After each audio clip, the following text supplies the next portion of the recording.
గారు ఇంకొక డేర్ చేస్తారా? డేర్ గురించే మాట్లాడుతున్నాం. అంటే మీరు బేబీకి ముందు ఎవరైనా చేస్తారా నా కోసం? బేబీకి ముందు వైష్ణవి అంటే కొంతమందికి తెలుసు, కొంత ఇది తెలుసు. బేబీ తర్వాత ప్రపంచం మొత్తం వైష్ణవి బాగా తెలుసు.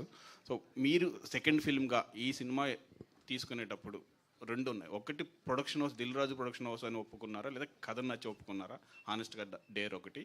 ఇంకొకటి మీ ఫస్ట్ క్రష్ ఎవరు?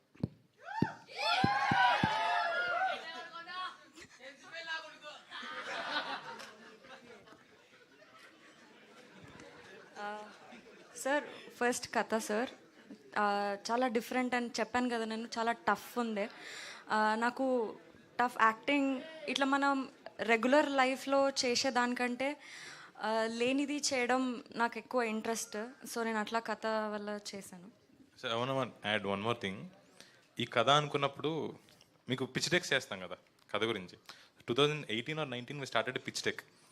అందులో ప్రియా అన్న క్యారెక్టర్కి వైష్ణవి చైతన్య, నేను అప్పుడులో అమ్మాయి ఫోటో, ఒక ఎల్లో డ్రెస్లో, మీరు అప్పుడు కొత్త ఇంట్లోకి మారేరో దిగారు. ఏమో ఇన్స్టాలో నేను స్క్రీన్ షాట్ తీసి ఆ ఫోటో పెట్టా. I don't take names, but చాలామంది ఎందుకు యూట్యూబర్ అవసరం ఈ క్యారెక్టర్కి.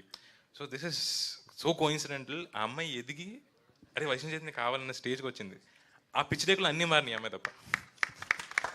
వైష్ణవ్ గారు ఇంకొకటి క్రష్, ఫస్ట్ క్రష్ ఉందా లేదా? Honest dare. Ram Pothineni first crush. Hanshitha గారికి కూడా ఫస్ట్ క్రష్ సిమ్రాన్ గారు